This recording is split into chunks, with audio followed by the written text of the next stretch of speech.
Friends, இன்றைக்கி lunch மெனுவில் பார்த்த எல்லா ரெசிபீஸும் ஒன்று ஒன்றா பார்க்கலாம். கண்டிப்பாக நீங்கள் வீட்டில் ட்ரை பண்ணி பாருங்கள். இப்போ ஃபஸ்ட் வல்லாரக்கீரை சாதத்துக்கு வல்லாரக்கீரை தொக்கு செய்யணும். அது எப்படி செய்யலான்னு பார்க்கலாம். கடாயில் எண்ணெய் ஊற்றி சூடானதுக்கப்புறமா கடுகு சீரகம் சேர்த்து தாளிச்சுக்கோங்க.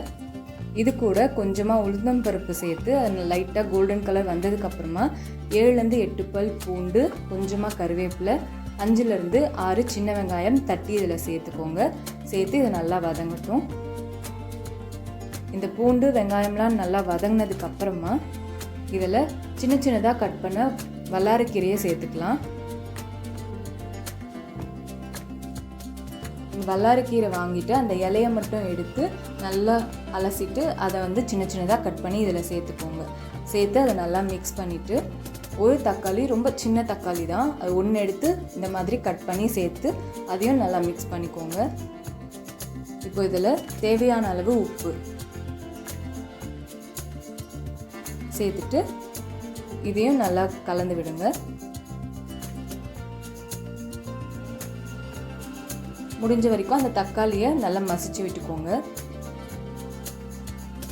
இப்போ இதில் கொஞ்சம் மஞ்சத்தூள், காரத்துக்காகவும் கலருக்காகவும் கொஞ்சமாக குழம்பு மிளகாய் தூள் சேர்த்து இதை நல்லா மிக்ஸ் பண்ணிக்கோங்க.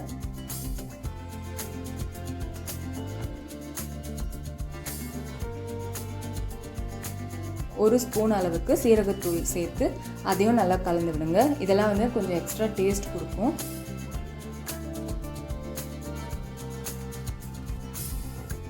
இப்போ இதில் கொஞ்சமாக தண்ணி ஊற்றிட்டு மிக்ஸ் பண்ணி மூடி வச்சுருங்க.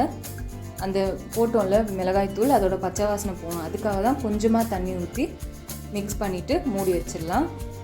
லோ ஃப்ளேமில் ஒரு 5 மினிட்ஸ் அப்படியே இருக்கட்டும். இன்றைக்கி பொரியலாக நான் இன்றைக்கி பீட்ரூட் தான் செஞ்சேன். அது எப்பயும் இதுக்கு முன்னாடி செஞ்ச மாதிரியே தான். எண்ணெய், கடுகு, சீரகம் தாளிச்சிட்டு கொஞ்சமாக பூண்டு, கருவேப்பிலை சேர்த்து கட் பண்ண பீட்ரூட்டும் போட்டு தேவையான அளவு உப்பு போட்டு கொஞ்ச நேரம் வேக வச்சுட்டேன். அதுக்கப்புறமா இறக்கிறதுக்கு ஒரு 5 மினிட்ஸ் முன்னாடி மிளகாய் தூள் சேர்த்து மிக்ஸ் பண்ணி அதையும் மூடி வச்சு ஒரு 5 மினிட்ஸ் கழித்து பார்த்திங்கன்னா பீட்ரூட் வறுவல் ரெடி ஆகிடும். இப்போது பீட்ரூட் ரெடி ஆகிடுச்சு. இப்போ நம்ம தண்ணி ஊற்றி மூடி வச்சோம்ல வல்லாரக்கீரை தொக்கு, அதுவும் சூப்பராக ரெடி ஆகிடுச்சு. இதையும் ஆஃப் பண்ணிடலாம். இன்றைக்கி நாங்கள் எலக்ட்ரிக் குக்கரில் தான் சாதம் வச்சோம். மேலே பீட்ரூட் ஹல்வாக்காக பீட்ரூட் வேக வச்சுருக்கோம். அந்த வீடியோவை நான் நாளைக்கு அப்லோட் பண்ணுறேன். இப்போது நம்ம மணத்தக்காளி வத்த குழம்பு எப்படி செய்யலான்னு பார்க்கலாம். கடாயில் நல்லெண்ணெய் ஊற்றி சூடானதுக்கப்புறமா கொஞ்சமாக கடுகு, சீரகம், வெந்தயம் சேர்த்து தாளிச்சிட்டு இது கூட பூண்டு சேர்த்துக்கோங்க. நாங்கள் நிறைய பூண்டு சாப்பிடுவோம், அதனால் நிறைய சேர்த்துருக்கேன். உங்களுக்கு வேணும்னா கொஞ்சமாக சேர்த்துக்கலாம். கருவேப்பிலை ஒரு 15-20 சின்ன வெங்காயம் தட்டி இதில் சேர்த்து இதை நல்லா வதக்கிக்கோங்க.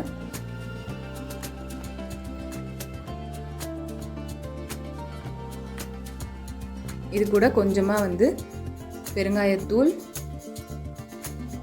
உப்பு, சமைக்கும் போது எப்போவுமே கல்லுப்பு சேர்த்துக்கோங்க.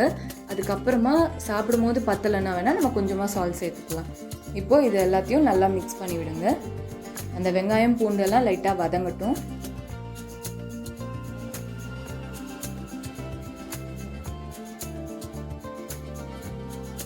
இப்போ இதில் கொஞ்சமாக மஞ்சத்தூள், காரத்துக்கு ஏற்ற மாதிரி குழம்பு மிளகாய் தூள் சேர்த்துக்கலாம். நம்ம எப்பயும் போடுற மிளகாய் தூளோட கொஞ்சம் அதிகமாக போடணும். ஏன்னா இதில் நம்ம புளி சேர்க்க போகிறோம்ல, புளி சேர்த்திங்கன்னா நம்ம போடுற மிளகாய் தூளோட காரம் கம்மியாகும். அதனால் கொஞ்சம் அதிகமாகவே போட்டுக்கோங்க. சேர்த்துட்டு இதை நல்லா மிக்ஸ் பண்ணிடலாம். இந்த மிளகாய் தூளோட பச்சை வாசனை போகணும்.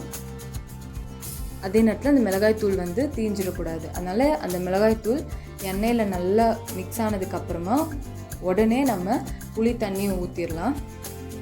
இந்த மிளகாய் தூள் போட ஆரம்பிக்கும் போதே நீங்கள் ஸ்டவ்வை லோ ஃப்ளேமில் வச்சுக்கோங்க. இப்போ புளியில் கொஞ்சம் தண்ணி ஊற்றி நல்லா திக்காக கரைச்சிருப்போம்ல, அதை ஃபஸ்ட்டு ஊற்றிட்டு அதை நல்லா மிக்ஸ் பண்ணிவிடுங்க. அப்போ தான் அந்த மிளகாய் தூள் தீஞ்சு போகாமல் இருக்கும்.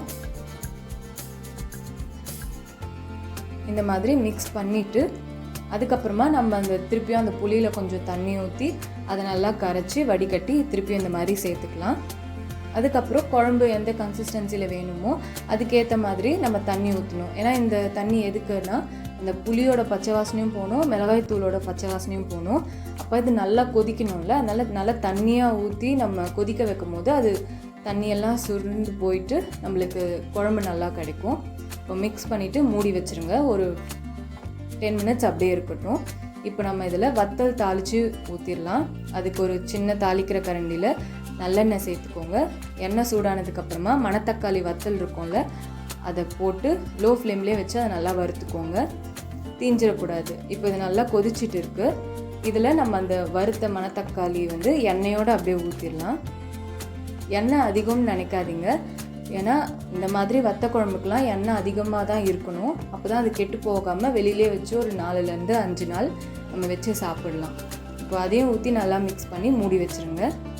நான் வந்து இது இண்டோலியம் கடாயில் செய்கிறதுனால சூடு நிறைய இருக்கும், அதனால் பெருசாக ஸ்டவ் வச்சுட்டு ஒரு 5 மினிட்ஸ் அப்படியே விடுறேன்.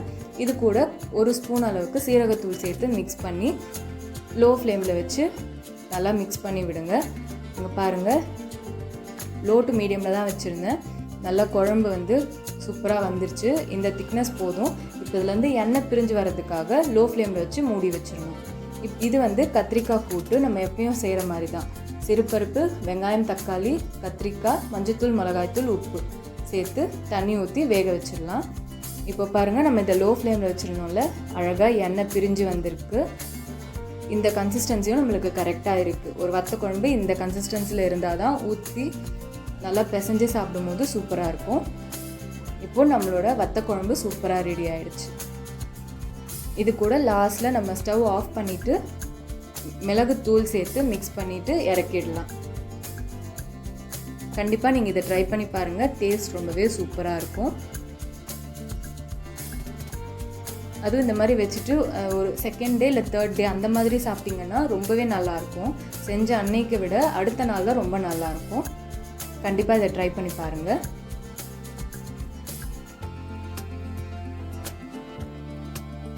இப்போது இந்த கூட்டும் வந்து நம்மளுக்கு 3 விசில் வந்து ரெடி ஆகிடுச்சு. இதை நம்ம தாளித்து ஊற்றிடலாம். அதுக்கு கடாயில் எண்ணெய் ஊற்றி சூடானதுக்கப்புறம் கடுகு, சீரகம், கொஞ்சமாக உளுத்தம் பருப்பு சேர்த்து தாளிச்சுக்கோங்க. கொஞ்சமாக வெந்தயம் நான் சேர்த்துருக்கேன். இதனால் நல்லா பொரிஞ்சதுக்கப்புறம் கொஞ்சம் பூண்டு தட்டி இதில் சேர்த்துக்கோங்க.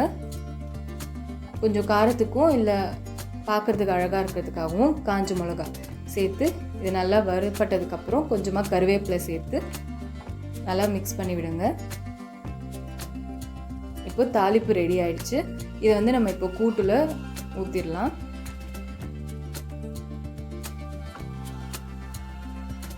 இது தோசை, சப்பாத்தி, இட்லிக்கெல்லாம் நல்லாயிருக்கும்.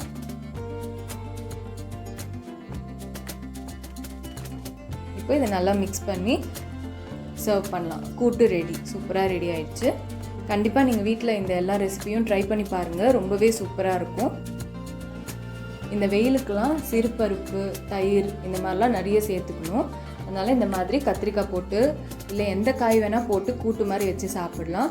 இந்த வல்லாரக்கீரை சாதம் கண்டிப்பாக நீங்கள் ட்ரை பண்ணி பாருங்கள், டேஸ்ட் நல்லாயிருக்கும். வத்த குழம்பு ரொம்ப ரொம்ப சூப்பராக இருக்கும். மறக்காமல் இதை செஞ்சு பார்த்துட்டு எப்படி இருந்ததுன்னு கமெண்ட்ஸில் சொல்லுங்கள். இந்த வீடியோ உங்களுக்கு பிடிச்சிருந்ததுன்னா லைக் பண்ணுங்கள், சப்ஸ்கிரைப் பண்ணுங்கள்.